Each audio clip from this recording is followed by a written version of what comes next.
আসসালামু আলাইকুম dear listeners, আশা করি আপনারা সকালে ভালো আছেন এবং সুস্থ আছেন। ভয় ডট নিয়ে ইউটিউব চ্যানেল থেকে আপনাদের সকলকে স্বাগত জানাচ্ছি। আমি আরজে রেইন। আশা করি আপনারা সকলেই আমাদের ঘটনাগুলো এনজয় করছেন এবং আমাদের সাথে সম্পূর্ণ সময়টা জুড়েই থাকবেন।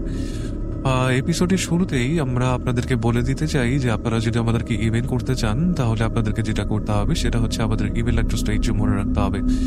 আমাদের ইমেল অ্যাড্রেসটা হচ্ছে voy.net@gmail.com, যার স্পেলিং হচ্ছে BHOYDOTNET@gmail.com। এছাড়াও যদি আপনারা আমাদের সাথে ফেসবুকে কানেক্টেড থাকতে চান তাহলে আমাদের ফেসবুকের অ্যাড্রেসটি হচ্ছে www.facebook.com/BHOYDOTNET।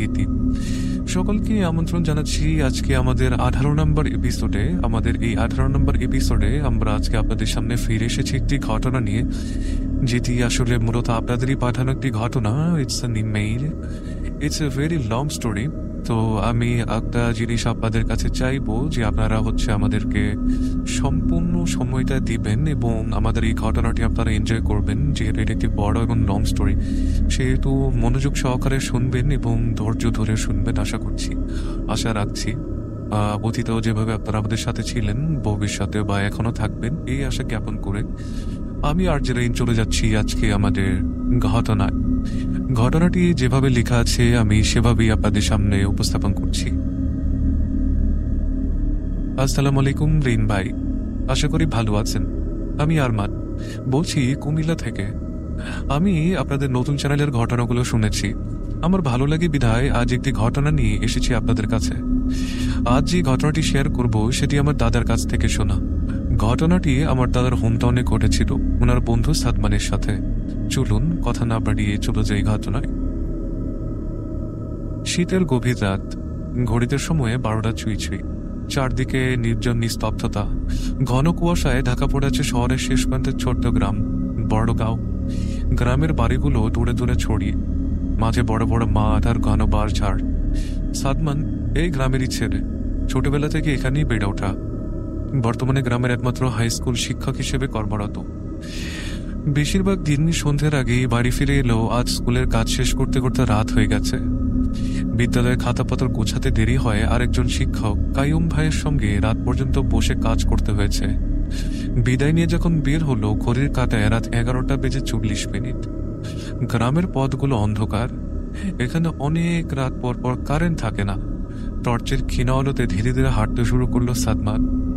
পথে আস্তে আস্তে চারপাশটা আরো বেশি নির্জন এবং রহস্যময় মনে হচ্ছিল। আজ যেন পরিবেশটা একটু আলাদা। রাতের নিস্তব্ধতায় শুধু ঝিঝি পোকার ডাক আর মাঝে মাঝে দূর থেকে কোথাও বনো কুকুরের শব্দ ছাড়া আর কিছুই শোনা যাচ্ছে না। গ্রামের এমন রাত প্রায়ই আসে, কিন্তু আজকের রাতটা যেন কেন তার কাছে একটু বেশি ভারী মনে হচ্ছে। গ্রামের প্রধান সড়ক থেকে তার বাড়ি যেতে হলে বড় বাঁশঝাড় পার হতে হয়। এই বাঁশঝাড় দিয়ে গ্রামে বহুমুট গল্প প্রচলিত। অনেকে নাকি বাঁশঝাড়ের সামনে মাঝে মাঝে নানা অদ্ভুত জিনিস দেখেছেন। কেউ কেউ দেখেছেন অদ্ভুত অস্পষ্ট ছায়া মূর্তি, কেউ বা শুনেছে অচেনা কারো ফিস ফিস শব্দ। তবে এসব গল্পে সাদমান কখনো বিশ্বাস করে না। এমন ভাবতে ভাবতেই সে পৌঁছে গেল বাঁশঝাড়ের মুখে। অন্ধকারে দাঁড়িয়ে বাঁশঝাড়টাকে আর যেন তার আগের থেকে বেশি রহস্যময় মনে হচ্ছে আজ। নিজের অবচেতন মনেই হাতের টর্চটা ভালোভাবে এগিয়ে ধরল সে। পথের মাঝ বরাবর আসতেই হঠাৎ পেছনে যেন কি একটা শব্দ শুনতে পেল। খসখসে শুকনো পাতার উপর দিয়ে কেউ যেন দ্রুত পা ফেলে এগুচ্ছে। পেছনে তাকালো, কেউ নেই। বুকটা একটু ধপ করে উঠল, কিন্তু নিজেকে সামলে আবার হাঁটা শুরু করলো। হয়তো কোনো পথ ভুলে যাও কুকুর বা অন্য কোনো প্রাণী হবে। কিন্তু খানিকটা হাঁটার পর আবার সেই শব্দ। এবার শব্দটা একটু স্পষ্ট, মনে হচ্ছে কেউ ঠিক তার পেছনেই হাঁটছে। আবার পেছন ফিরে দেখলো একটা স্পষ্ট ছায়া দ্রুত বাঁশঝাড়ের ভেতরে মিলিয়ে গেল। সাদমানের শরীরে একটা শিরশিরে অনুভূতি হয়ে গেল। সে তাড়াতাড়ি পা চালালো, কিন্তু যতই সে এগোতে চায় তত যেন পথটা লম্বা হয়ে যাচ্ছে। একটা অস্বস্তিকর ঠান্ডা হাওয়া যেন শরীরে ঘিরে ধরেছে ওর। মনে হচ্ছে অন্ধকারের মধ্যে কেউ যেন তার নাম ধরে ডাকছে, সাদমান, সাদমান, সাদমান। ভয়ে শরীরের সমস্ত রক্ত যেন হিম হয়ে গেল। দ্রুত টর্চের আলো করে চারপাশটা দেখে নিল সে। কোথাও কেউ নেই, তবে গাছের পাতাগুলো হঠাৎ থেমে যাওয়া বাতাসে নড়ছে, যেন অদৃশ্য কোনো শক্তি তাদের নাড়িয়েই যাচ্ছে। কিছুক্ষণ দাঁড়িয়ে নিজেকে শান্ত করার চেষ্টা করলো সাদমান। হয়তো সবই তার মনের ভুল, ক্লান্তি আর শীতের প্রভাবে এমনটা হওয়া অস্বাভাবিক কিছুই নয়। কিন্তু ঠিক তখনই আবার পেছনে কেউ ফিসফিস করে বলল, আমরা তোর জন্যই অপেক্ষায় আছি। কণ্ঠটা ভারী, গম্ভীর এবং অদ্ভুত ভাঙা গলার আওয়াজ। এবার আর নিজেকে সামলাতে পারল না সাদমান। সে প্রাণীপণে দৌড় শুরু করলো। দৌড়াতে দৌড়াতে কোনোভাবে বারজারের বাইরে এসে পড়ল সে। তখনই সবকিছুই যেন একবারে চারপাশে থমকে গেল। চারপাশটা যেন স্বাভাবিক হয়ে গেল এক মুহূর্তেই। কিছুটা দূরে তার বাড়ি দেখা যাচ্ছে।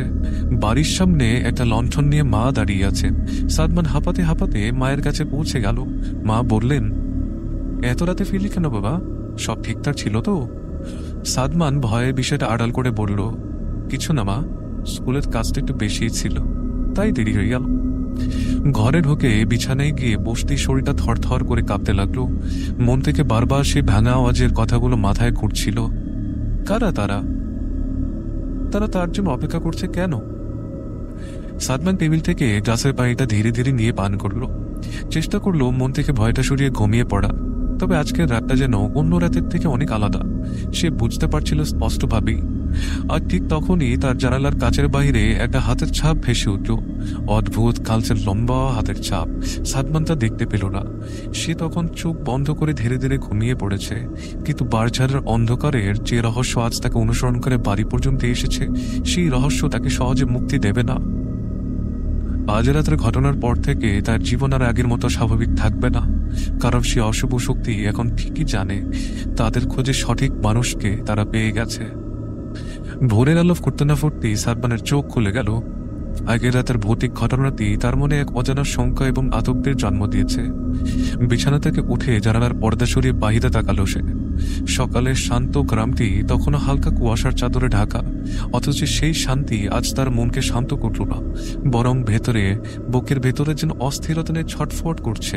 সে সিদ্ধান্ত নিল সকালের নির্মল বাতাসে কিছুক্ষণ হাঁটাহাঁটি করলে হয়তোবা মনটা হালকা হবে। বাড়ি থেকে বেরিয়ে গ্রামের মেঠো পথ ধরে হাঁটতে হাঁটতে চলে গেল সেই বাঁশঝাড়ের দিকে। এই জায়গায় আসতেই তার পা দুটো যেন নিজে নিজে অজান্তেই থেমে গেল। দিনের আলোতেও বাঁশঝাড়টাকে আজ অদ্ভুত লাগছে, যেন রাতের অশুভ উপস্থিতি এখনো ছায়ার মতো আটকে আছে এখানে। হঠাৎই তার পেছন থেকে এক পরিচিত কণ্ঠ ডাক দিল, সাদমান ভাই, এত সকালে এখানে কেন? ঘুরে দাঁড়িয়ে সে দেখল রাশেদ দাঁড়িয়ে আছে। গ্রামের ছেলেটি প্রায় তার সাথে স্কুলে আসে। রাশেদের হাসি খুশি চেহারা দেখে কিছুটা স্বস্তি পেল সাদমান। আর বলিস না, গতকাল রাতে এখানে একটা অদ্ভুত ঘটনা ঘটেছে। কথাটা বলে নিজেরই যেন অবাক লাগলো। সে আসলে কাউকে বলতেই চায়নি, কিন্তু কেন যেন বলে ফেললো। কি হয়েছে ভাই? রাশেদ আগ্রহী হয়ে জিজ্ঞাসা করলো। সাদমান হালকা হেসে উড়িয়ে গেল, তেমন কিছু না। আমার মনে হচ্ছিল কেউ আসলে আমাকে পেছন থেকে ডাকছে। আমারই মনে ভুল হবে হয়তো বা। It's not a big deal. Rashed একটু গম্ভীর হয়ে বলল, না ভাই, ভুল মনে নাও হতে পারে। আমার দাদিও বলতো এই বারচারটা নাকি অনেক পুরনো। গ্রামের মুরব্বীরা বলতো এই বারচারের নিচে অনেক আগে এক তান্ত্রিক সাধু থাকতো। তার মৃত্যুর পর নাকি এখানে অদ্ভুত সব জিনিস দেখা যায়। সাদমান কৌতূহলী হয়ে জিজ্ঞেস করলো, তুই কিছু দেখেছিস কখনো? আমি না, নিজে দেখি নাই। তবে আমার বন্ধু সোহাগ একবার এখানে রাতে গাড়ি দিয়ে যাচ্ছিল এবং লম্বা একটা কালো ছায়া দেখেছিল। তারপর থেকে ওই পথ দিয়ে একা আর কখনোই আসেনি। সাদমান কিছুক্ষণ ভাবল। মনে মনে সে ভেবেছিল ঘটনাটা হয়তো তার কল্পনা, কিন্তু এখন বুঝতে পারছে হয়তো তা নয়। মনটা আবারও অস্বস্তিতে ভরে গেল। হঠাৎ তার চোখে পড়ল বারঝাড়ের নিচে মাটিতে ছোট্ট কিছু একটা চকচক করছে। কৌতূহলী হয়ে এগিয়ে গেল সে। ভালো করে তাকাতেই দেখতে পেল সেখানে পড়ে আছে ছোট্ট একটা রূপোর লকেট। মাটির ওপরে সূর্যের আলোয় সেই লকেটটা চিকচিক করছে। লকেটটি তুলে নিতেই চমকে গেল সাদমান। লকেটের গায়ে লেখা আরবি একটি বাক্য। সে বুঝতে পারল এটা একটা পবিত্র তাবিজ, হয়তো কারো গলা থেকে পড়ে গেছে। কিন্তু এত ভোরে এখানে তো কারো আসার কথা নয়। লকেটটা হাতে নিয়ে সে শরীরে একটা শীতল অনুভূতি পেল, যেন সারা শরীরটা হিম হয়ে যাচ্ছে। হঠাৎ করে বারচারের গভীর থেকে হালকা হাসির শব্দ কানে এলো। হাসির শব্দটা খুব চাপা কিন্তু স্পষ্ট, কেউ যেন তাকে দেখে হাসছে। তৎক্ষণাৎ সাদমান অপেক্ষা করল না, সে দ্রুত সেখান থেকে সরে এসে গ্রামের পথ ধরে বাড়ির দিকে পা বাড়ালো। মনটা আরো বেশি অশান্ত হয়ে গেল। লকেটটা কেন যেন ফেলতেও পারছিল না। বারবার মনে হচ্ছিল যেন লকেটটি কারো উদ্দেশ্যেই সেখানে রাখা হয়েছে। বাড়িতে ফিরতেই মা বললেন, সাদমান, কাল রাতের পর থেকে তো শরীরটা কেমন দেখছি, কি হয়েছে বাবা? সে মাথা নেড়ে বলল, না মা, আমি ঠিক আছি, কোনো সমস্যা নেই। তবে আসলে যে সে ঠিক নেই সেটা সে নিজেও বুঝতে পারছে। সকালটা কোনো রকম কাটিয়ে স্কুলে পৌঁছে গেল সে। আজ কেন যেন স্কুলের পরিবেশটা অদ্ভুত লাগছে। স্কুলে বসে বারবার তার মনে পড়ছে বার চারে পাওয়া লকেটটির কথা। ক্লাসে বসে সে বারবার এই কথাই ভাবছে, এমনকি তার ক্লাসেও কোনো মন বসছিল না। ছুটির পরে কাইয়ুম ভাই তাকে বলল, সাদমান, আজ তোমাকে কেমন অদ্ভুত লাগছে, অস্থির লাগছে, ঠিক আছে ভাই? সে কাইয়ুম ভাইকে লকেটের কথা জানালো। লকেটটা দেখে কাইয়ুম ভাই কিছুক্ষণ গম্ভীর হয়ে রইলেন, তারপরে বললেন, এটা তো দেখেছি অনেক পুরনো তাবিজ, কারো গলা থেকে এমনিতেই তো খুলে যাওয়ার কথা না। সাদমান বলল, কিন্তু এটার মানে কি হতে পারে ভাই? কাইয়ুম ভাই বললেন, যাই হোক না কেন, এটা তুমি ফেলে দিও না, এটার পাওয়ার নিশ্চয়ই আছে, আর আমার মনে হয় তোমার সাবধান হওয়া দরকার। বাড়ি ফিরে এসে সাদমান আবার নিজের রুমে বসে লকেটটি বের করলো। এখন সেটা আগের থেকে একটু ভিন্ন লাগছে, যেন কোনো শক্তি তা থেকে বের হয়ে আসছে এবং ছুটিয়ে তার দিকে আসছে। হঠাৎ তার মনে পড়ল রাশেদের বলা কথাগুলো। এই তাবিজ কি সেই বহুপুরনো তান্ত্রিক সাধুর? এর পেছনে কি কোনো কালো ছায়ার কোনো সম্পর্ক রয়েছে?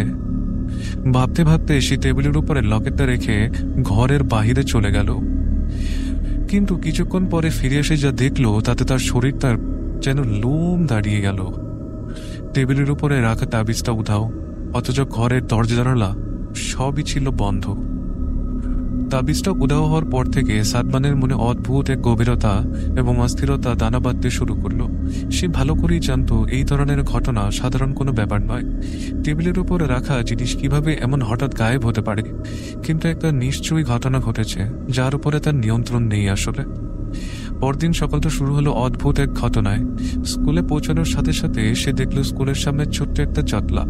ছাত্র, শিক্ষক সবাই যেন কিছু নিয়ে আলোচনা করছে। দ্রুত পায়ে এগিয়ে গেল সে। কাছে যেতেই শুনতে পেল নবম শ্রেণীর ছাত্র আসিফ কাল রাত থেকে নিখোঁজ। সে গ্রামের শেষ প্রান্তের বাড়িতে পরিবারের সাথে থাকত। গতকাল বিকেলে সে মাঠে ফুটবল খেলতে বের হয়ে আর ফিরে আসেনি। আসিফ ছিল সাদমানের সব থেকে প্রিয় ছাত্রদের মধ্যে একজন। শান্ত, মেধাবী এবং হাসি খুশি একটা ছেলে। তাকে খুব পছন্দ করত সাদমান। খবরটা শুনে তার বুকের ভেতরটা কেমন যেন মোচড় দিয়ে উঠল। গ্রামের মানুষজন কেউ বলছে ও হয়তো অন্য কোথাও চলে গেছে, কিন্তু তার অন্তর বারবার তাকে বলছে এই হারানোর পেছনে অন্য কোনো রহস্য অবশ্যই লুকিয়ে আছে। দিনের আলো বাড়ার সাথে সাথে আসিফকে খোঁজার প্রচেষ্টা বাড়তে লাগলো। সাদমান স্কুলের অন্য শিক্ষক আর ছাত্রদের নিয়ে সম্পূর্ণ গ্রাম খোঁজা শুরু করলো। গ্রামের প্রতিটি বাড়ি, মাঠ, ঝোপঝাড় সব খুঁজে দেখা হলো, কিন্তু কোথাও ওর কোনো চিহ্ন নেই। এদিকে সন্ধে ঘনিয়ে এলে গ্রামের মুরব্বীরা সিদ্ধান্ত নিলেন থানায় একটা রিপোর্ট করা দরকার। কিন্তু সন্ধ্যা নামার সাথে সাথেই হঠাৎ চারদিক যেন ঘন কালো মেঘে জেঁকে গেল। ঠান্ডা বাতাস যেন হঠাৎ করে পরিবেশকে আরো রহস্যময় করে তুলল। এমন আবহাওয়াতে সাদমানের কাছে দৌড়ে এলো রাশেদ। তার চোখে মুখে ভয় মাখা। দৌড়াতে দৌড়াতে এসে হাঁপাতে হাঁপাতে সে বলল, সাদমান ভাই, বাজারের পাশে আসেন, তাড়াতাড়ি তাড়াতাড়ি ভাই। সাদমান তার কথার পেছনে পেছনে কোনো যুক্তি খুঁজে পেলেন না, কিন্তু খুব দ্রুত দৌড়ে চলে গেলেন। পৌঁছে দেখলো বারচারের পাশে একটা ছোট্ট জটলা। ভিড় ঠেলে ভেতরে যেতেই তার হৃৎপিণ্ডটা যেন থমকে গেল। বারচারের নিচে আসিফের স্কুল ব্যাগটা পড়ে আছে। ব্যাগটা খোলা, ভেতরে রাখা বইপত্র মাটিতে ছড়ানো। ঠিক পাশে পড়ে আছে সেই তাবিজটা, যা তার টেবিল থেকে উধাও হয়ে যায়। এটা তো তোর না সাদমান, তোর নেই তাবিজটা? পাশে দাঁড়ানো কাইম ভাই জিজ্ঞাসা করলেন। সাদমান ভাই মাথা নাড়িয়ে পড়লেন, হ্যাঁ, কিন্তু এটি এখানে কিভাবে এলো? তার কথা শুনে সবাই অদ্ভুত চোখে তাকালো। রাশেদ একটু দ্বিধান্বিত গলায় বলল, ভাই, তাবিজটা এখানে কিভাবে এলো? আপনি তো বলেছিলেন আপনার ঘর থেকে গায়েব হয়ে গিয়েছে। বিষয়টা খুব দ্রুত ছড়িয়ে পড়লো গ্রামে। মানুষজন তাবিজটা দেখে নানান ধরনের কথা বলতে শুরু করলেন। গ্রামের সবচেয়ে প্রবীণ মুরব্বী আকবর চাচা এসে বললেন, বাবা সাদমান, এই তাবিজ তো আমি আগেও দেখছি, অনেক আগে। এটা বড়গাঁও গ্রামের সেই পুরানা তান্ত্রিকের। এই তাবিজ যার কাছে থাকে তার জীবন একসময় বদলে যায়। সাদমান অবাক হয়ে তাকালো। কিভাবে? আকবর চাচা বললেন, আমাদের ছোটবেলায় শুনছি, বহু বছর আগে এই গ্রামে এক তান্ত্রিক থাকতো। ওর নাম ছিল শাহ আলী। ওই কালো জাদুর চর্চা করত, একটা অদ্ভুত জিনিসের পূজা করতো ওই। পরে হঠাৎ একদিন উধাও হয়ে গেল, কেউ জানে না কই গেছে।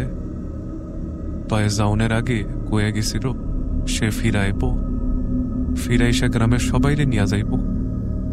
সাদমান শিউরে উঠল। সে এখন নিশ্চিত এই তাবিজের সাথে তার কোনো যোগসূত্র রয়েছেই, কিন্তু কিভাবে, কেন? গ্রামের মানুষের মধ্যে আতঙ্ক ছড়িয়ে পড়ল। অনেকেই বলতে শুরু করলো আসিফকে হয়তোবা সেই কালো ছায় নিয়ে গেছে। সাদমান মনের ভেতরে আবারও সেই রাতের ঘটনাটা খোপাক খাওয়ালো। আমরা তোর জন্য অপেক্ষা করছি। সেই অদ্ভুত কণ্ঠস্বর যেন তার কানে আবার বাজছে। মনটা অজানা ভয়ে ভারী হয়ে গেল। সন্ধ্যার পরে এসে বাড়ি ফিরছিল। পথেই তাকে দাঁড় করালো বৃদ্ধা আকবর চাচা এবং বললেন, বাবা, সাবধানে থাকিস। অনেক বছর পর তুই আবার সেই ছায়ের জায়গায় তুলছোস। তুই যে তাবিজটা খুঁজে পাইছস, এর মানে তোর ভেতরে কিছু আছে যা ওরা চায়। তোর সাবধান হওয়া দরকার। সাদমান কিছু না বলে মাথা নেড়ে বাড়ির দিকে চলে গেল।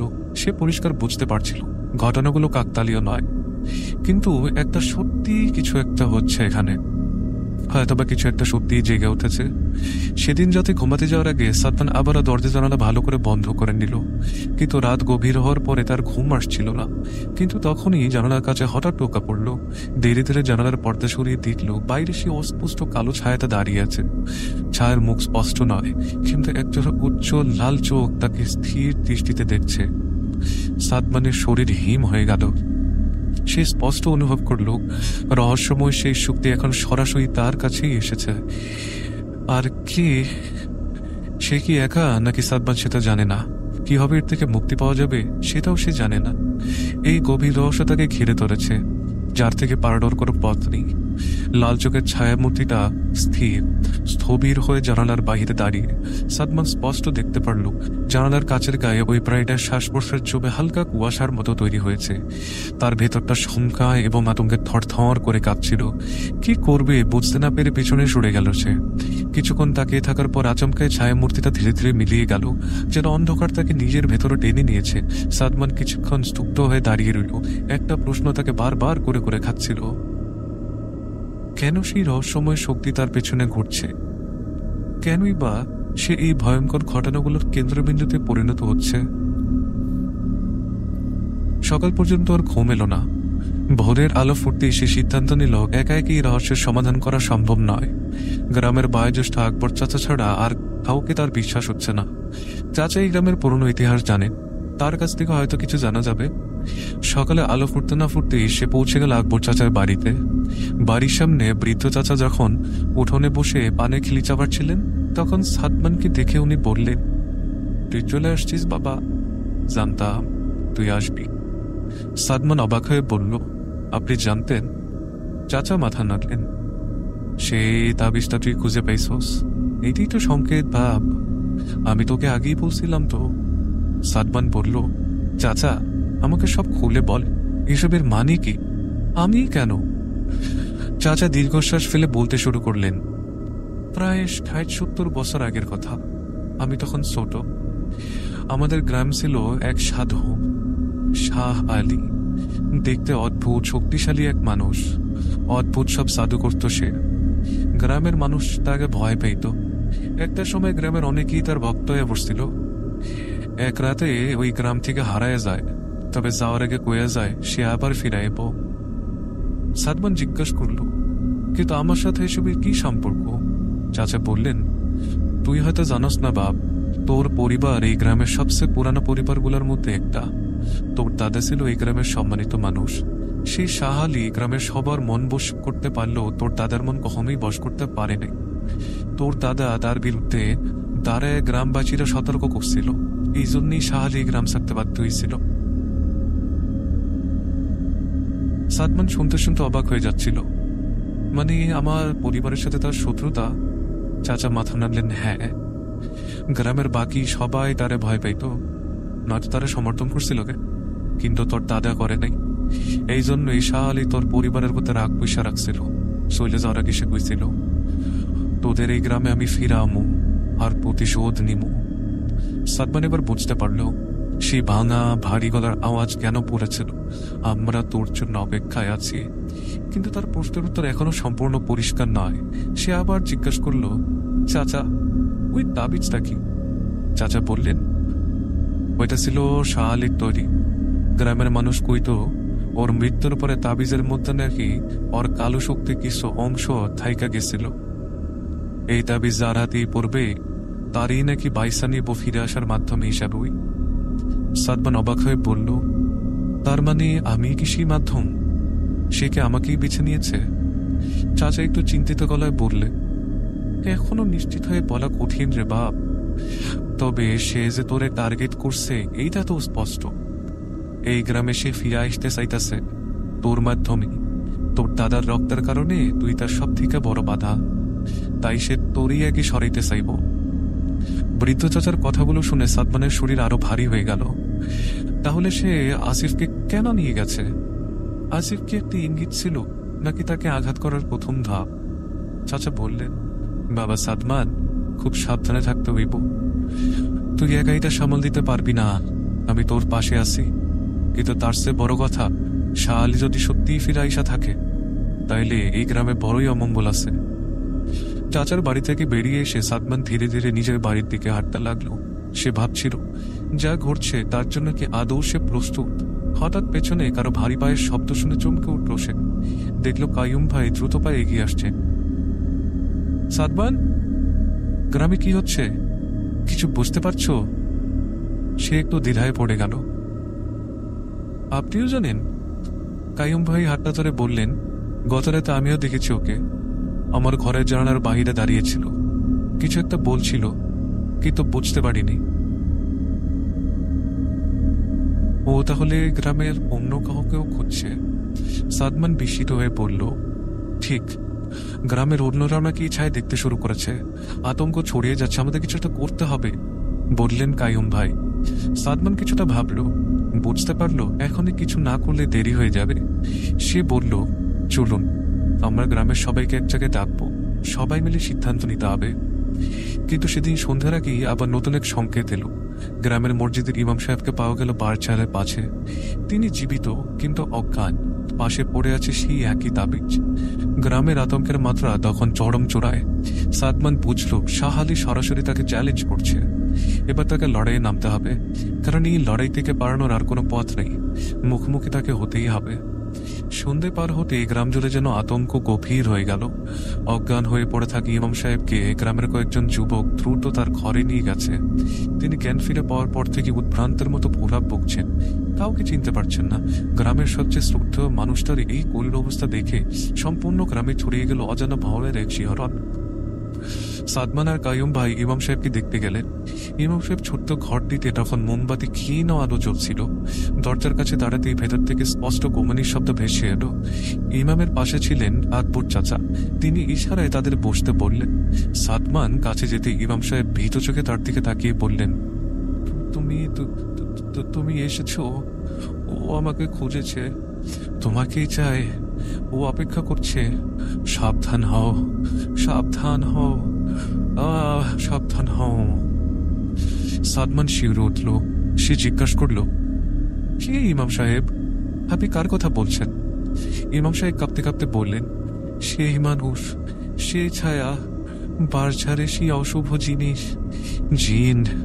ও একটা জিন, অনেক বছর ধরে অপেক্ষা করছে, এখন তোমার জন্য ফিরে এসেছে। তোমাকে তার দরকার। বলে ইমাম সাহেব আবহাওয়ার অচেতন হয়ে গেলেন। সাদমান সেখান থেকে বেরিয়ে এসে গভীর চিন্তায় পড়ে গেল। কাইয়ুম ভাই বললেন, এমন চলতে থাকলে সম্পূর্ণ গ্রাম আতঙ্কে ছারখার হয়ে যাবে। আকবর চাচা এবার সাদমানকে হাতে ধরে টেনে পাশে নিয়ে বললেন, বাবা, তোকে একটা কথা বলার ছিল। সাদমান বলল, কি কথা চাচা? একটা কথা তোকে আগে বলিনি, কিন্তু এখন বলার সময় এসছে। আসলে শাহ আলীর সাথে তোর পরিবারের একটা গভীর যোগাযোগ ছিল। যোগাযোগ? সাদমান বিস্মিত হলো। হ্যাঁ, তোর দাদা শাহ আলীর বিরুদ্ধে দাঁড়ালেও আসলে তারা একসময় খুব ভালো বন্ধু ছিল। শাহ আলী কালো জাদুতে বিশ্বাস করলেও তোর দাদা এসব একবারই পছন্দ করতো না। তাহলে তাদের শত্রুতা কেন হলো? চাচা বললেন, এর কারণেই তোর দাদির মরণ হয়েছিল রে বা। সাদমান হতভম্ব হয়ে গেল। আমার দাদির মৃত্যু? চাচা গভীর গলায় বললেন, হ্যাঁ, কেউ তোরে কখনো কয়ে নাই, কিন্তু সত্যিটা হইল তোর দাদের মৃত্যুর পিছনে শাহ আলীর হাত ছিল। সাদমান এবার সম্পূর্ণ হতভম্ব হয়ে গেল। সে কাপা কণ্ঠে জিজ্ঞাসা করলো, কিন্তু কেন? চাচা বললেন, শাহ আলী তোর দাদিকে ভালোবাসতো, কিন্তু তোর দাদি এসব একেবারেই মেনে নেয়নি। একবার গ্রামের এক উৎসবে শাহ আলী তোর দাদির কাছে তার প্রেমের প্রস্তাব জানিয়েছিল। তোর দাদি কঠোরভাবে তাকে ফিরিয়ে দিয়েছিল। শাহ আলীর অহংকারে আঘাত লাগে। তখন সে কালো জাদু করে তোর দাদিকে নিজের করে পেতে চেয়েছিল, কিন্তু তোর দাদির আত্মসম্মান বোধ অনেকটাই শক্তিশালী ছিল। তিনি আত্মহত্যা করেন। এই ঘটনার পর থেকেই তোর দাদা শাহ আলীর বিরুদ্ধে যুদ্ধ ঘোষণা করে। সাদমান স্তব্ধ হয়ে গেল। এত বড় একটা সত্য এতদিন তার কাছ থেকে লুকানো ছিল, এখন সব পরিষ্কার হয়ে যাচ্ছে। কেন শাহ আলী তাকে টার্গেট করেছে, কেন তার পরিবারের প্রতি প্রতিহিংসা, সবকিছু পরিষ্কার। চাচা দীর্ঘশ্বাস ফেলে বললেন, এই গ্রামে যতগুলো পরিবার আছে, তোমার পরিবারে একমাত্র শাহ আলীর ক্ষমতা প্রতিহত করতে পেরেছিল। সেই ক্ষমতার মূল তোমার পরিবারের রক্তে রয়েছে। তাই শাহ আলী তোমাকে মাধ্যম হিসেবে বেছে নিতে চায়, যেন তোর রক্ত শক্তি দিয়ে সে চিরস্থায়ী হয়ে উঠতে পারে। কিন্তু আমি কি করব চাচা? কিভাবে রক্ষা করব নিজেকে আর সবাইকে? চাচা বললেন, এখন একটাই পথ। তোর দাদা তোর বাবাকে একটা জিনিস দিয়েছিল, সেটা কোথাও না কোথাও তোর ঘরেই আছে। সেটাতে ছিল একটা পবিত্র তাবিজ। সেই তাবিজে পবিত্র আয়াত লেখা। সেই তাবিজটার ক্ষমতা শাহ আলীর কালো জাদুকে থামাতে পারবে। সাদমান দ্রুত পায়ে বাড়ির দিকে ছুটল। বাড়িতে এসে মাকে জিজ্ঞেস করল, মা, দাদা কখনো বাবাকে কিছু দিয়েছিল কি, কোনো তাবিজ বা এমন কিছু? মা একটু ভেবে বললেন, হ্যাঁ, একটা রূপোর বাক্স ছিল। তোমার বাবা সেটাকে খুব যত্নে রেখে দিয়েছিলেন। বাক্সটা এখনো তোমার বাবার আলমারিতেই আছে। সাদমান দ্রুত বাবার ঘরে চলে গেল। আলমারিটা খুলতে শুরু করলো। কিছুক্ষণ খুঁজতেই পেয়ে গেল সেই রূপার বাক্সটা। বাক্স খুলে ভেতর থেকে বের করলো ছোট্ট এক রূপোর তাবিজ। তাবিজটা হাতে নিয়ে তার সম্পূর্ণ শরীর যেন অদ্ভুত শক্তিতে ভরে উঠল। ঠিক তখনই ঘরের জানালে যে একটা ঠান্ডা বাতাস ঢোকে তার গায়ে ধাক্কা দিল। চারপাশটা অন্ধকার হয়ে গেল। হঠাৎ ঘরের এক কোণে একটা স্পষ্ট ছায়া দেখা দিল। ছায়াটা থেকে শোনা গেল সেই পরিচিত কণ্ঠ, শেষ পর্যন্ত তুই আমাকে খুঁজে পেয়েছিস সাদমান, কিন্তু তোর সময় বেশি নেই। সাদমান ঘুরে দাঁড়িয়ে তাবিজটা শক্ত করে ধরে বলল, কে তুমি, কি চাও? ছায়া বলল, আমি শাহ আলী। তোমার রক্তের শক্তি আমার দরকার। তুমি নিজে থেকে আমাকে সাহায্য করো, নইলে তোমার পরিবার আর এই গ্রামের সবাই আমার বলি হবে। সাদমান দৃঢ় কণ্ঠে বলল, তোমার মতো অশুভ শক্তির কাছে আমি মাথা নত করব না। আমার দাদার মতো আমিও প্রতিহত করব। ছায়াতে একটু হাসলো, অদ্ভুত ভয়ঙ্কর এক হাসি। তারপর ধীরে ধীরে মিলিয়ে গেল। সাদমান বুঝতে পারলো তার সামনে এবার একটাই পথ খোলা। তাকে প্রস্তুত হতে হবে, কারণ শেষ লড়াইটা এবার শুরু হতে চলেছে। ঘর থেকে রহস্যময় সেই ছায়াটি মিলে যাবার পর সাদমান স্থির হয়ে দাঁড়িয়ে রইল কিছুক্ষণ। তার শরীর তখনও হালকা কাঁপছে। স্পষ্ট বুঝতে পারছে শাহ আলী এখন সরাসরি তাকে হুমকি দিয়েছে। সামনের দিনগুলো আরো কঠিন থেকে কঠিনতর হয়ে উঠবে। সকালে আলোতে গ্রামটি যেন অস্বাভাবিক নির্জনতায় ডুবে গেছে। প্রতিদিন গ্রামে যে মানুষের কোলাহল বা হাসি ঠাট্টা লেগেই থাকতো, সেই গ্রামে আজ শুধু আতঙ্কের ছায়া। রাস্তাটা খুব কম মানুষ বেরিয়েছে। সবাই যেন ভয়ে ভয়ে নিজ ঘরে বন্দী। সাদমান গ্রামের কয়েকজন যুবকের সঙ্গে কথা বলার সিদ্ধান্ত নিল, বিশেষ করে যারা সাহসী এবং সচেতন। কাইয়ুম ভাই, রাশেদ এবং আরো কয়েকজন। গ্রামের ছোট ছোট এবং বড় মিলে মোট ৬-৭ জনকে জেগে একটি বৈঠক করা হলো। সাদমান বলল, দেখো, যা হচ্ছে তা সাধারণ কিছু নয়। তোমরা সবাই বিষয়টা বুঝেছ। শাহ আলী নামের এই পুরনো শক্তি এখন আবার ফিরে এসেছে। রাশেদ ভাই বলল, ভাই, কি করতে পারি আমরা? সবাই খুব ভয় পাচ্ছে। রাতে কেউ ঘুমোতে পারে না। অনেকেই গ্রাম ছাড়ার কথা ভাবছে। সাদমান শান্ত গলায় বলল, গ্রাম ছাড়ার মানে ওর কাছে আত্মসমর্পণ করা। আমরা সেটা হতে দিতে পারি না। আমাদের কিছু একটা করতে হবে। কাইয়ুম ভাই বললেন, কিন্তু কিভাবে? ওর তো অমানবিক শক্তি, আমরা তো মানুষ, আমাদের তো কোনো শক্তি নেই। সাদমান তখন পকেট থেকে তাবিজটি বের করে দেখিয়ে বলল, আমার কাছে এই তাবিজ আছে, আমার দাদা এটি তৈরি করেছিলেন। এটি একমাত্র অস্ত্র যা শাহ আলীর শক্তিকে ভাঙতে পারে। তারা সবাই গভীর আগ্রহ নিয়ে তাবিজটির দিকে তাকালো। সাদমান বলল, কিন্তু আমাদের প্রস্তুতি নিতে হবে, কারণ এবারও সরাসরি আমাদের আঘাত করবে। তার উদ্দেশ্য আমাকে শেষ করা, কিন্তু সে অন্যদেরও ছাড়বে না। যতদিন আমি বেঁচে আছি এই গ্রামের মানুষকে সে সরাসরি আক্রমণ করবে। তখন সবাই সিদ্ধান্ত নিল, যত ঝুঁকিয়ে থাকুক না কেন তারা সাদমানের পাশে থাকবে। সেদিন সন্ধ্যে নামার আগে থেকেই আকাশে অদ্ভুত কালো মেঘ জমতে শুরু করলো। হঠাৎ যেন পরিবেশ ভারী হয়ে গেল। জোড়ো হাওয়া বইতে শুরু করলো চারপাশে। গ্রামের মসজিদ থেকে মাগরিবের আজানের শব্দ ভেসে এলো। আজ কেন যেন আজানটা খুব বিষণ্ণ লাগছে। সাদমান বাড়ি ফিরে এলো। মা তাকে খুব উদ্বিগ্ন বলায় জিজ্ঞেস করলেন, বাবা, শুনেছি গ্রামে নাকি ভয়ঙ্কর কিছু হচ্ছে, কি রে এসব? সে মাকে সান্ত্বনাতে নিজের ঘরে চলে গেল। রাত যত গভীর হচ্ছে তার বুকের ভেতরে ভয়টা তত ভারী হয়ে উঠছে। সাদমান অপেক্ষায় ছিল। কিসের যেন অপেক্ষা। রাত 11টার পর হঠাৎ আচমকা জানালায় একটা ঠক ঠক শব্দ শোনা গেল। সাদমান ধীরে ধীরে দরজাটা খুলল। জানালাটা খুলল। বাইরে দাঁড়িয়েছে কাইয়ুম ভাই, তার চোখে মুখে তীব্র আতঙ্ক।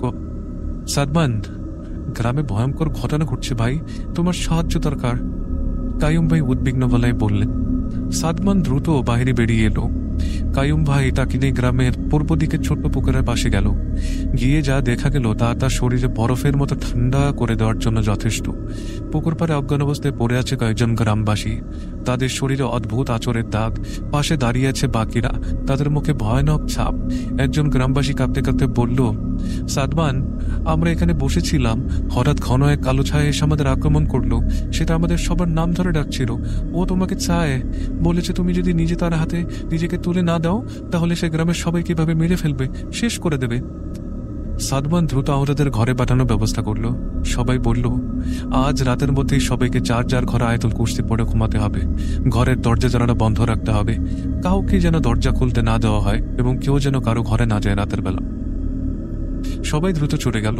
সাদমান আর কাইয়ুম ভাই যখন ফিরে আসছিলেন তখন হঠাৎই তাদের পেছন দিয়ে কেউ হাসল। শীতল ভয়ঙ্কর এক হাসি। সাদমান পেছন ফিরতেই দেখতে পেল সেই ছায়াকে। এবার আরো স্পষ্ট, দীর্ঘদেহী ছায়া মানুষ, চোখ দুটি লাল আগুনের মতো জ্বলছে। তার ভারী গলা শোনা গেল, বোকামি করছো সাদমান, তোমাকে শেষ করে আমার লক্ষ্য, বাকিদের আমি এভাবেই শেষ করব। সাদমান দৃঢ় করায় বলল, তোমাকে কখনোই সফল হতে দেব না। আমি আমার দাদার রক্ত বহন করছি। আল্লাহর ইচ্ছায় যতক্ষণ বেঁচে আছি তোমার বিরুদ্ধে লড়াই চালিয়ে যাব আমি। ছায়া মূর্তিতে পর অট্ট হাসিতে ফেটে পড়ল। হাসি দেওয়ার চারপাশে কেঁপে উঠল। তারপর বলল, কাল রাতের জন্য প্রস্তুত থাকো। গ্রামবাসীর চোখের সামনে তোমাকে শেষ করব। তোর মৃত্যুর পর কেউ আর আমাকে থামাতে পারবে না সাদমান। সেই কথা বলে ছায়াটি ধীরে ধীরে অন্ধকারে মিলিয়ে গেল। সাদমান এবার স্পষ্ট বুঝতে পারল লড়াইটি এবার সত্যিকারের। এই লড়াইয়ে তাকে জিততেই হবে, কারণ এই গ্রামের মানুষ, তাদের জীবন মৃত্যু তখন সবকিছু নির্ভর করছে তার হাতে। ঘরে ফিরে এসে সে তাবিজটা শক্ত করে ধরে আল্লাহর কাছে শক্তি চাইল। আজ রাতটা কেটে গেলে কাল রাতের মুখোমুখি লড়াইয়ের জন্য তাকে প্রস্তুত হতে হবে, কারণ শাহ আলী এবার আর ছায়া নয়, সরাসরি তার সামনে এসে দাঁড়াবে। সকাল থেকে সম্পূর্ণ গ্রাম জুড়ে চাপা আতঙ্ক। সাদমান জানতো আজ রাতে চূড়ান্ত মুখোমুখি হবে সেই অশুভ শক্তির সাথে। গত রাতের পর থেকে সবাই আতঙ্কে ঘুমাতে পারেনি।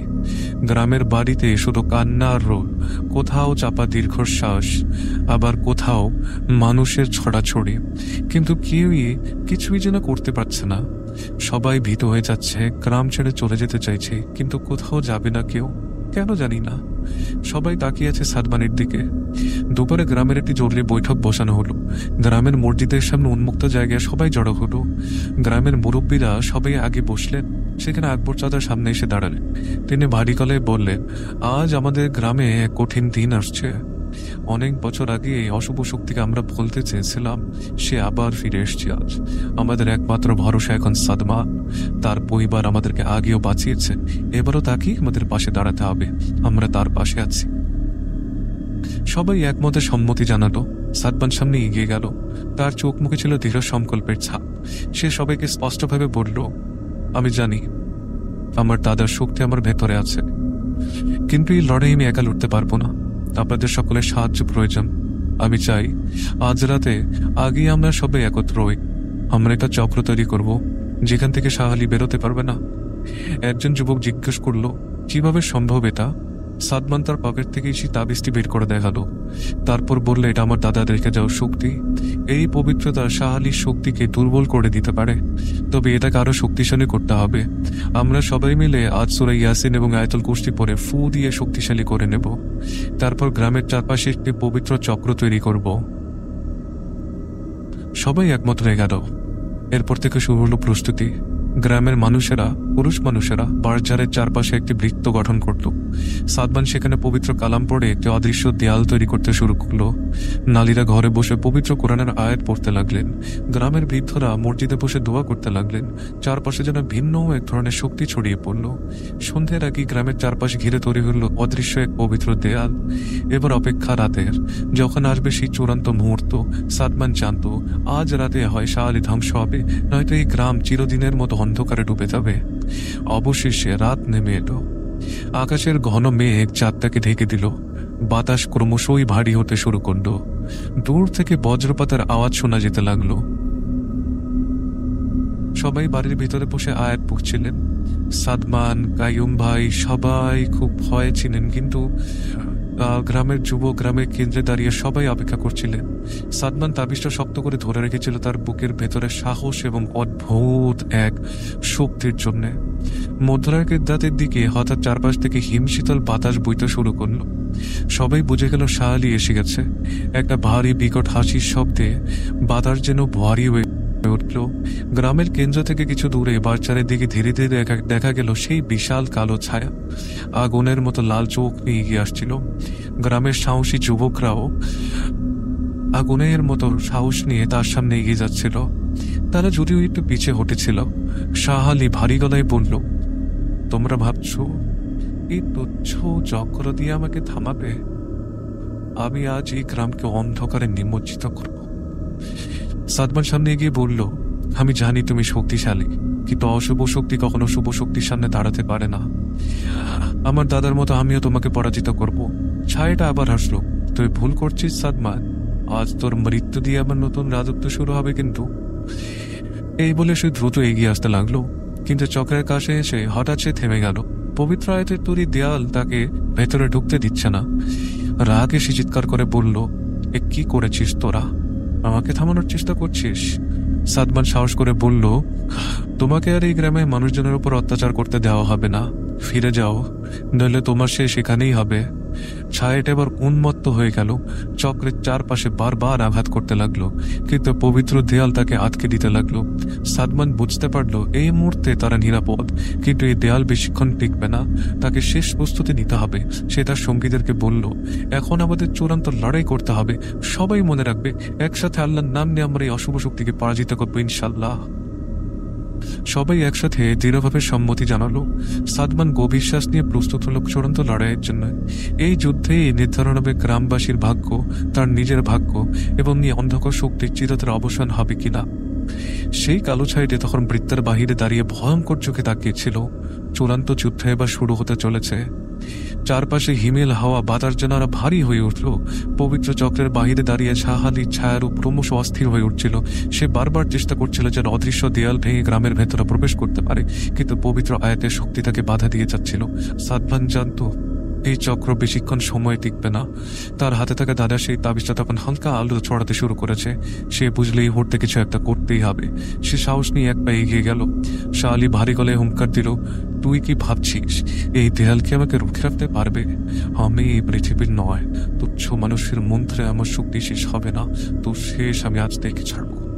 সাদমান দৃঢ় স্বরে বলল, না, তোমার অন্ধকার শক্তির সামনে আমি কখনো মাথা নোয়াবো না। আজ তোমাকে চিরতরে বিদায় করব। এই বলে সে গ্রামের সবাইকে ইশারা করলো। সঙ্গে সঙ্গে গ্রামের সবাই উচ্চস্বরে সূরা ইয়াসিন এবং আয়াতুল কুরসি পড়তে শুরু করলো। একযোগে পবিত্র আয়াতের মৃদু উচ্চারণে পাতার জন্য ভারী হয়ে উঠল। শাহ আলী প্রচন্ড ক্রোধে গর্জন করে বলল, এই সামান্য শক্তি যে আমাকে পরাস্ত করবে? দেখো আমার কত ক্ষমতা। সে তার দুই হাত প্রসারিত করে আকাশের দিকে তাকালো। মুহূর্তে আকাশ থেকে বিদ্যুৎ চমকালো। প্রচন্ড ঝোড়ো হওয়া বইতে লাগলো। গ্রামের মানুষেরা মাটিতে পড়ে যেতে লাগলো। তাদের সবার চোখ মুখে ভয় আর আতঙ্কের চাপ। সাদমান অনুভব করলো তার হাতের তাবিজটি প্রচন্ড গরম হয়ে গেছে। সে শক্ত করে চিৎকার করে বলল, আমি আমার দাদার রক্ত বহন করছি, তোমার অশুভ শক্তি আমাকে হারাতে পারবে না। শাহ আলী এবার তার রূপ বদল করে প্রকাণ্ড এক ছায়া মূর্তিতে পরিণত হলো। লাল জ্বলন্ত চোখ দুটি দিয়ে সে সাদমানকে লক্ষ্য করে এগিয়ে আসতে লাগলো। সবাই ভয়ে পিছু উঠলো। সাদমান এক পাও পিছু উঠল না। সে উচ্চস্বরে বলল, ইয়া আল্লাহ, আমাকে সাহায্য করো, এই অশুভ শক্তিকে তুমি ধ্বংস করো, তোমার নামেই আমি যুদ্ধ করছি। এই বলে সে তাবিজটা উঁচু করে ধরে সাদমানের সামনের দিকে এগিয়ে দিল। শাহ আলী ঠিক সেই মুহূর্তে আঘাত করতে করতে চিৎকার করে তীব্র আলোর ঝলকানি বের হলো তার ভিতর দিয়ে। যখন তার বুকের ভেতরে তাবিজটি গেঁথে গেল, সেই আলোচনার সমস্ত অন্ধকারকে নিমেষেই গ্রাস করলো। শাহ আলীর ছায়ামূর্তি ভয়ানক ভাবে চিৎকার করে পিছিয়ে গেল। তবুও সে হাল ছাড়লো না। এবার এগিয়ে এলো ভয়ঙ্কর গর্জনে। এবার গ্রামের মানুষ আরো জোরে জোরে আয়াত পড়তে লাগলো। তাদের সম্মিলিত প্রার্থনায় চারপাশটা পবিত্র শক্তিতে যেন ভরে উঠল। সাদমান এবার শাহ আলীকে বলল, তোমার শেষ এসে গেছে। তুমি কোনোদিন এই গ্রামকে বিরক্ত করতে পারবে না। আজ তোমার চূড়ান্ত পরাজয়। তার কথার সাথে সাথে তাবিজ থেকে আরো জোরালো আলো বেরোতে শুরু করলো। এবার তীব্রতায় শাহ আলীর শক্তি দুর্বল হতে লাগলো। তার বিশাল ছায়ামূর্তি ধীরে ধীরে পিছু উঠতে লাগলো।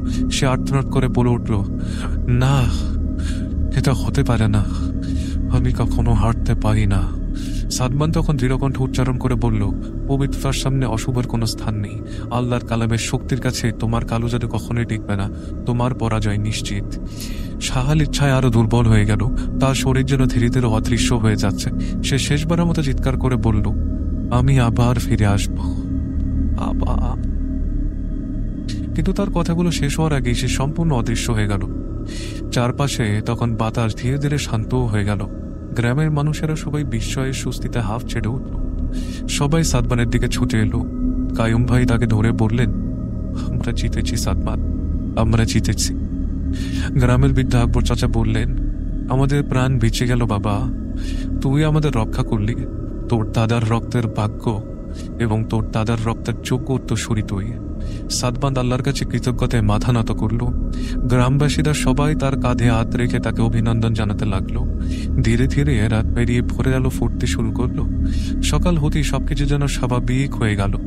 গ্রামের মানুষ আবার প্রাণ খুলে হাসতে পারছে। গ্রামের শিশুরা আবার রাস্তায় বের হয়ে খেলছে। গ্রামে আবার শান্তি ফিরে এসেছে। সাদমান বাড়ি ফিরে এলো। মা তাকে জড়িয়ে ধরে কাঁদতে লাগলেন। সাদমান বলল, মা, সব ঠিক হয়ে গেছে, এখন আর কোনো ভয় নেই। মা হাসি দিয়ে বললেন, তোর দাদা তোর মধ্যে বেঁচে আছে বাবা, সেই শক্তি তোকে দিয়েছেন। সাদমান জানালা দিয়ে বাইরে তাকালো। গ্রামের আলো তখন সোনালি হয়ে উঠেছে। বাজারের সেই রহস্যময় জায়গাটা এখন পরিষ্কার, আলোকিত। আর কোনো অন্ধকার ছায়া নেই সেখানে। সে স্পষ্ট বুঝতে পারল তার জীবনের সবচেয়ে বড় যুদ্ধ সে জিতেছে। এই জয় শুধু তার নিজের নয়, সম্পূর্ণ গ্রামের, সম্পূর্ণ মানবতার। কে জানে আর কখনো সেই অশুভ শক্তি তাদের গ্রামে ফিরে আসবে কিনা। এখন শুধু গ্রামের মানুষ একটা জিনিসই জানে, এখন গ্রামে শান্তি আর আলোর দিন এসছে। এটাই ছিল আমার ঘটনার ভাই। আশা করি ভালো লেগেছে। পরে শোনার অনুরোধ করে বিদায় নিচ্ছি। আমি আরমান, কুমিল্লা থেকে। আসসালামু আলাইকুম। থ্যাংক ইউ আরমান, আপনাকে অসংখ্য ধন্যবাদ আপনার ঘটনার জন্য। এটা অনেক বড় একটা স্টোরি ছিল। তো আমি আশা করি যে আপনারা এই ঘটনাটি সম্পূর্ণটা শুনেছেন এবং ঘটনাটি আপনার কাছে পছন্দ হয়েছে। আপনারাও যদি আপনাদের ঘটনা আমাদের কাছে পাঠাতে চান তাহলে সিম্পলি আপনাদেরকে যেটা করতে হবে, you'll have to email us. Our email address is bhoytnet@gmail.com, which is bhoytnet@gmail.com। এছাড়াও যদি ফেসবুকে আপনারা আমাদের সাথে যোগাযোগ করতে চান বা কানেক্টেড হতে চান তাহলে আমাদের ফেসবুক অ্যাড্রেসটি হচ্ছে www.facebook.com/bhoytotmet। শুনছিলেন ভয়.net এর 18তম এপিসোড সকলে। আজকের এপিসোডটি আমাদেরকে এখানেই শেষ করতে হবে। আমরা আশা করবো আপনারা আমাদেরকে আপনাদের ঘটনা পাঠাবেন, যার মাধ্যমেই আসলে আমরা আমাদের এই শোটাকে সামনের দিকে নিয়ে যেতে পারবো। আপনাদের ভালোবাসার জন্য অসংখ্য ধন্যবাদ। যারা আমাদের চ্যানেলটি এখনো সাবস্ক্রাইব করেননি, দয়া করে সাবস্ক্রাইব করে দেবেন, এবং যারা আমাদের গল্পগুলো বা ঘটনাগুলো পছন্দ করছেন তারা দয়া করে লাইক করবেন, কমেন্ট করবেন এবং শেয়ার করবেন যদি আপনাদের কাছে পছন্দ হয়। আমি আর রিন আপনাদের সকলের সুস্থতা কামনা করে আজ বিদায় নিচ্ছি। আল্লাহ হাফেজ।